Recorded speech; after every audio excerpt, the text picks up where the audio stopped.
Bienvenue sur la résidence des Charmilles. Nous accueillons 116 résidents à l'année. Pour cela, nous avons 100 places d'accueil sur le secteur classique, 14 places en secteur protégé qui s'appelle le hameau du Canal et 2 places d'hébergement temporaire.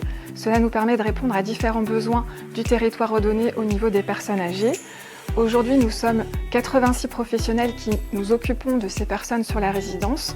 Nous sommes toute une équipe pluridisciplinaire, chacun avec sa compétence. Bonjour, je m'appelle Jean-Claude Druver, je suis médecin coordonnateur à l'EHPAD. Alors, je vais partir à la retraite le 9 juin et on n'aimerait pas que cette chaise reste vide. J'ai travaillé pendant 40 ans en médecine libérale et j'ai eu l'occasion de devenir médecin coordonnateur.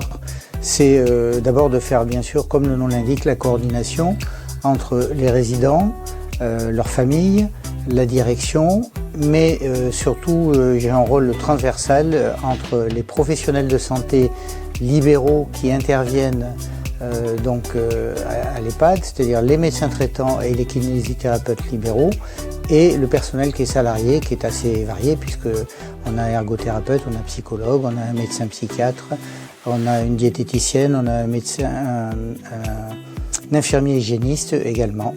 J'ai un rôle aussi important puisque le pilotage de la structure d'un EHPAD se fait avec la direction, le médecin coordinateur et ce qu'on appelle l'IDEC, c'est-à-dire l'infirmière coordinatrice.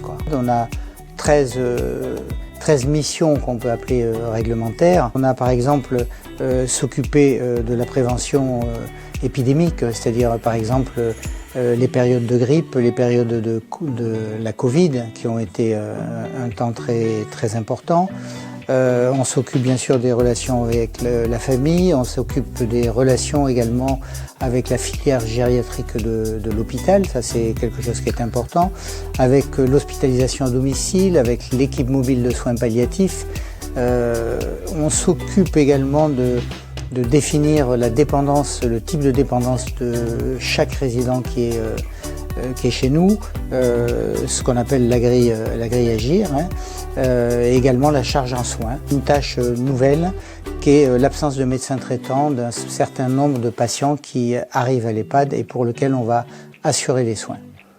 Bon, c'est avant tout un travail d'équipe. Ça c'est quelque chose qui est tout à fait différent de l'exercice en libéral, qui est souvent un exercice quand même solitaire, même si on travaille dans une maison médicale. Bien sûr, on a quelques contacts avec les collègues, mais on n'a pas forcément des grandes réunions pour faire le point sur des dossiers de patients. Là, c'est une médecine, la médecine gériatrique, c'est un peu comme la médecine générale, sauf que c'est une médecine plus lente. Et puis on a un paradigme qui est un peu différent, à savoir que on va tenir compte beaucoup d'une question qu'il faut toujours se poser. Est-ce que je rends service à mon patient en donnant tel traitement ou en prévoyant tel examen complémentaire? On tient compte de l'espérance de vie de gens qui sont très âgés.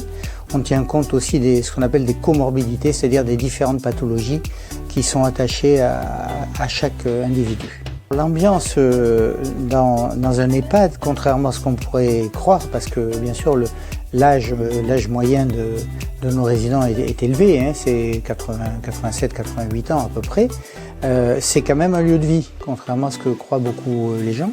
C'est un lieu de vie avec aussi des fins de vie, donc il est important qu'il y ait une bonne ambiance, et en particulier au niveau du personnel.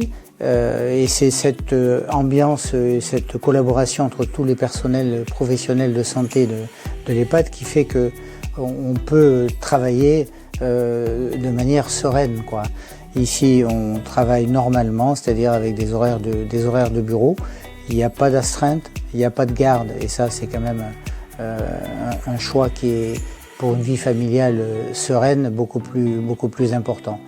Et en plus, on a une cuisine chaude qui est faite sur place, qui est plutôt agréable, et ça gâte rien pour pour manger le midi par exemple. Simplement le fait de se dire que là on est très utile, quoi.